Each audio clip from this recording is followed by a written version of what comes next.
Ibu, saudara-saudari sekalian yang terkasih di dalam Tuhan,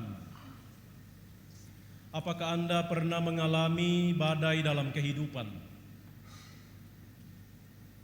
Apakah Anda pernah mengalami bahwa gelombang penderitaan selalu bergulung-gulung menyertai perjalanan hidup Anda?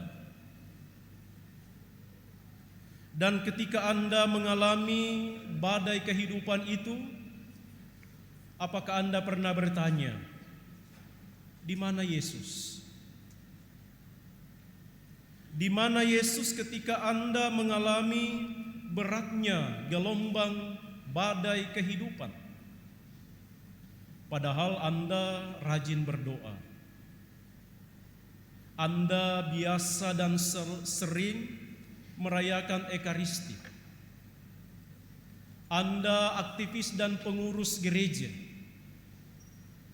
Anda selalu hadir dan mengikuti setiap novena yang dilakukan di gereja ini.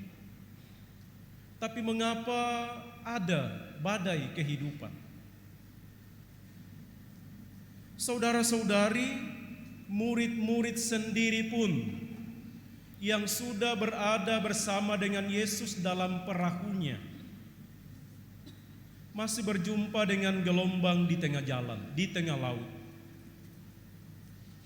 Murid-murid saja yang sudah membawa Yesus dalam perahunya masih dihantam dan dihadang oleh gelombang sampai dikatakan air memasuki perahu dan mulai penuh dengan air perahu itu.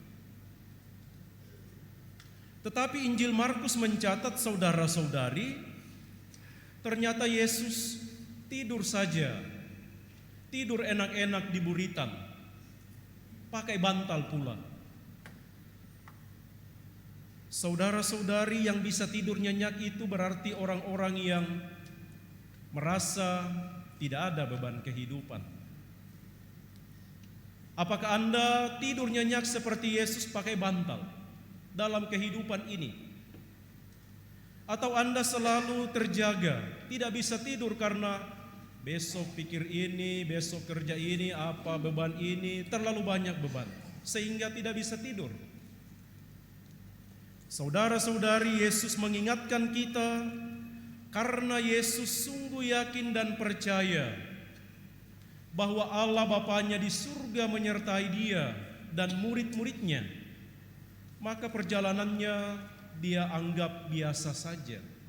Saatnya tidur, mari kita tidur. Karena Yesus ingin menunjukkan kepada kita, Bapamu di surga akan memelihara dan menyertai engkau. Hanya saja karena murid-murid itu, padahal mereka adalah nelayan-nelayan, terlalu khawatir dan cemas dengan gelombang laut, sehingga tidak menyadari Yesus ada di tengah mereka. Banyak orang merasa bahwa beban kehidupan itu jauh lebih besar daripada kuasa Tuhan, sehingga tidak menyadari Yesus ada di dalam kehidupannya. Karena terlalu fokus kepada beban kehidupan, lalu tidak ingat dan tidak menyadari, lalu kemudian tidak percaya Yesus berjalan bersama dengan dia. Maka hari ini, saudara-saudari, poin pertama, mari kita melihat kehidupan kita ini bersama dengan Yesus, bahwa dia ada di tengah-tengah kita.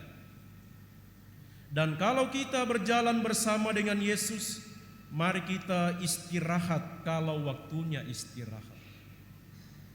Mari tidur dengan nyenyak, ambil bantal dan sandarkan kepala kalau memang waktunya untuk beristirahat.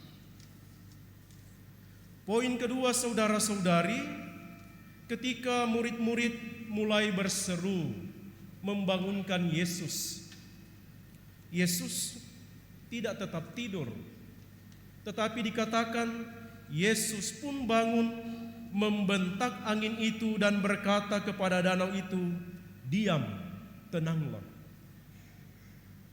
Apakah Anda dan saya ketika menghadapi gelombang kehidupan, badai kehidupan, segera bangun dan pergi berseru kepada Yesus? Atau Anda pergi mencari tempat lain, pergi berseru ke tempat lain yang pasti tidak akan menjawab? Hari ini Injil Markus mengajak kita, kalau kita berseru minta pertolongan kepada Yesus, Ia akan segera bangun dan menyelamatkan kita. Bacaan pertama dari kitab Ayub. Kalau kita membaca sejarah kehidupan Ayub, dia seorang yang saleh, bahkan dikatakan paling saleh di zamannya. Tidak ada orang yang paling saleh selain Ayub. Tapi dalam kehidupannya ia justru menghadapi dan mengalami banyak badai. Hartanya dirampok, sapi-sapinya dicuri orang, lumbung-lumbungnya yang besar itu hangus terbakar, anak-anaknya semua mati karena tertimpa oleh bencana. Lalu kemudian orang-orang datang menggoda Ayub. Ayub, mengapa engkau masih percaya Tuhan itu maha baik? Mengapa engkau masih meyakini bahwa Tuhan itu maha kuasa? Dan dalam situasi seperti itulah Ayub mendengarkan seperti dalam bacaan pertama tadi. Dari dalam badai Tuhan menjawab Ayub, katanya. Kata-kata Tuhan kepada Ayub adalah penegasan bahwa Allah itulah yang maha kuasa. Allah itulah yang menguasai seluruh alam semesta. Dan kita mendengar seluruh kisah Ayub menggambarkan ia tetap percaya kepada kuasa dan penyelenggaraan Tuhan. Mari saudara-saudari kita mohon dalam perayaan Ekaristi ini, semoga di tengah-tengah badai kehidupan, di tengah pergumulan kehidupan, kita tetap selalu melihat dan menyadari Yesus berjalan bersama dengan kita. Kadang-kadang kita tidak tahu bahwa kehadiran Tuhan itu ada dalam diri suami, ada dalam diri istri, ada dalam diri anak-anak kita, ada dalam diri orang-orang yang ada di sekitar kita. Tetapi karena kita tidak menyadari dan tidak mengetahui, karena lebih fokus kepada beban kehidupan, kita tidak tahu Yesus berjalan bersama dengan kita. Mudah-mudahan melalui sabda Tuhan hari ini kita menegaskan dan meneguhkan kembali keyakinan dan kepercayaan kita, Tuhan selalu berjalan bersama dengan kita.